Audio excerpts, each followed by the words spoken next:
Papaalam lang ako kasi nga bukas sasama na ako dun kay Ate Manika.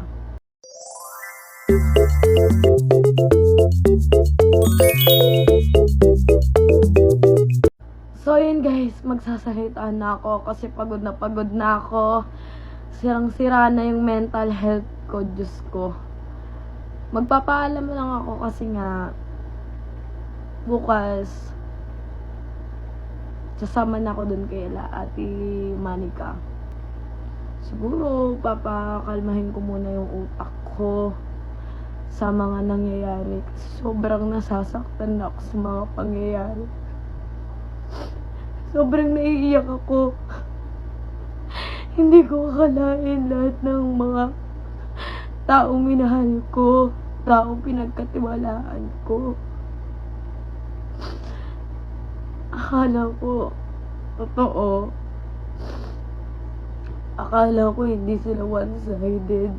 Pero parang lumalabas ngayon, ako yung masama. Hindi ako naglalabas ng explanation kasi ayoko ng gulo. Ayokong masira yung branding ko na iniingatan ko. Hindi lang ako tsaka ni Mami B. Sobrang tagal naming iniingatan yung branding ko.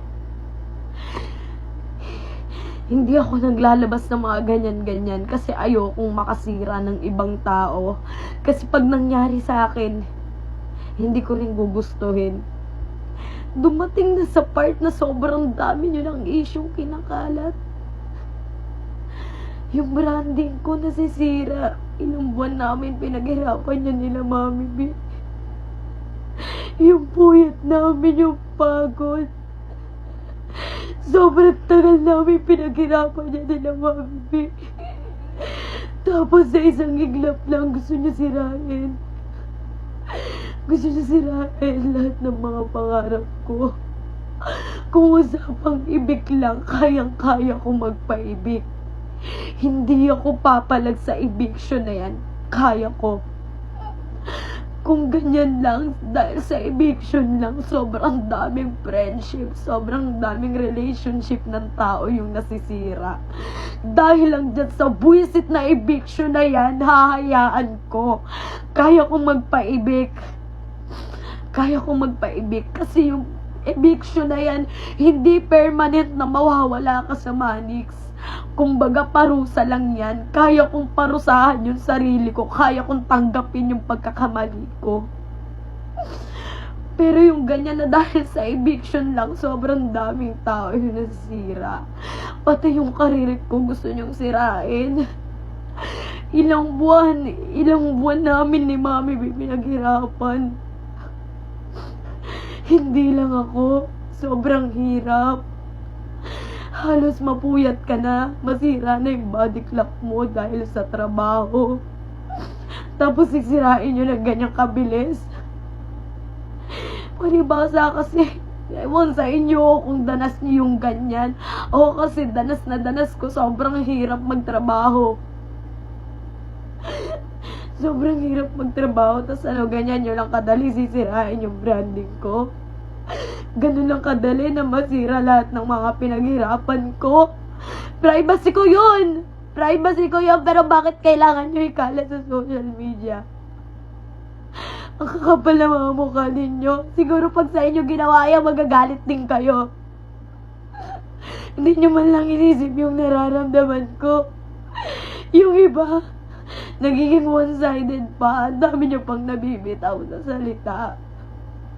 Sana inisip nyo muna yung mga lumalabas sa bibig ninyo bago kayo maging one-sided. Kahit sabihin nyo na hindi kayo one-sided, pero yung pinapakita ninyo, one-sided kayo. Ayun yung nakikita ko. Hindi ako umaangal sa social media, sa TikTok. Hindi ako nagpo-post ng ano-ano na ganyan na ikakasira ninyo. Kasi ayoko masira yung mga pinaghirapan ninyo. Sana ganun din kayo. Hindi yung iniisip nyo lang yung sarili ninyo. Pero yung ibang tao, hindi nyo iniisip. Napaka-ungrateful ninyo. Balita ko, dugoan nilong na sila ngayon, ha? Ito na lang. Sir Manik, shoutout sa'yo.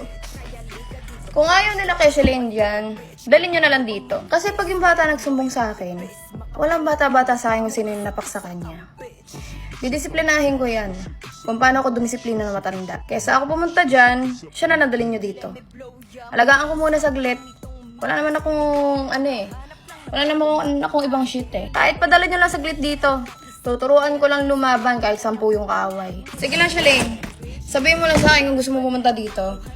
Ako na bahala kung mausap sa management nyo. Para at least, pagbalik mo dyan, kahit 10 yung umawat sa'yo, hindi ka kayang pigilan. May mga basic steps lang ako ituturo sa'yo. Ganito, pumunta ka dito bukas. Kapag dumating ka dito, ikwento mo sa akin lahat ng nangyari. Lahat. Pati yung mali mo. Pag nalaman kung ikaw yung tama, marami ko tuturo sa'yo. Pero pag nalaman ko ikaw yung mali, papauwiin kita agad. Sabihin mo na sa akin pag G ka ha, at magkakancel ako ng errands. Para lang sa'yo.